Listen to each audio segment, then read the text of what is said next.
যখন আমরা ক্লাসরুমে ক্লাস করতে সাধারণত 5টা ফ্যান চলতেছে, 5টা ফ্যান বা 2টা লাইট, কিন্তু আমরা সাধারণত একটা শ্রেণীকক্ষে থাকি 60 জন, 60 জনের আমরা একজন শ্রেণীকক্ষে থাকি। সরকার যদি বিদ্যুৎ সেভই করতে চায়, আমরা যদি অনলাইনে ক্লাস করি, এই 60টা নন মিলালে 50টা ফ্যান চলবে।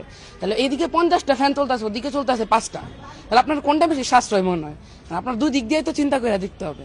সাশ্রয় তো ক্লাসেই ক্লাস করা, নাহলে তো আপনার নতুন করে আপনার আরো 54টা, ধরেন 54 বা 50টা এরকম ফ্যান তো আপনার আবার চালাইতে হবে। তাহলে এদিকে বিদ্যুতের জ্বালানি সাশ্রয় কেমন হইতেছে?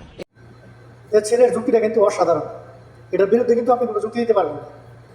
ছেলেরা কিন্তু মেধা আছে, ভবিষ্যতে শিক্ষামন্ত্রী, একটা ক্লাসে 60 জন ছাত্র থাকে। তো আপনি অনলাইনে যদি ক্লাস করাতে চান তাহলে কিন্তু 60টা লাইট ফ্যান জ্বলবে, 60টা লাইট জ্বলবে। তারপর স্কুলে আসলে যেরকমভাবে লেখাপড়ার প্রতি গুরুত্ব থাকে, মনোযোগ থাকে, এটা কিন্তু থাকবে না। এখন আপনি বলতে পারবেন যে এরা যে স্কুলে আসবে যাবে বাচ্চারা, এটার জন্য জ্বালানি লাগবে, গাড়িতে আসা যাওয়া করবে, তেল লাগবে।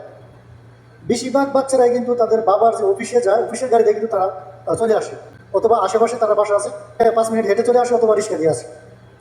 তাছাড়া আমরা দেখেছি করোনার সময় অনলাইনে ক্লাস করতে তারা কিন্তু লেখাপড়ার প্রতি তেমন একটা মনোযোগ ছিল না। আর করোনা তো ছিল একটা ভয়ঙ্কর একটা লোক, যেটা একজনের মাধ্যমে আরেকজনে ছড়াইতে পারে, মৃত্যু পর্যন্ত হতে পারে। আর এখন তো জ্বালানি সংকট, তো জ্বালানি সংকট কিন্তু আপনি বাসায় বসে অনলাইনে ক্লাস করলে কিন্তু এটা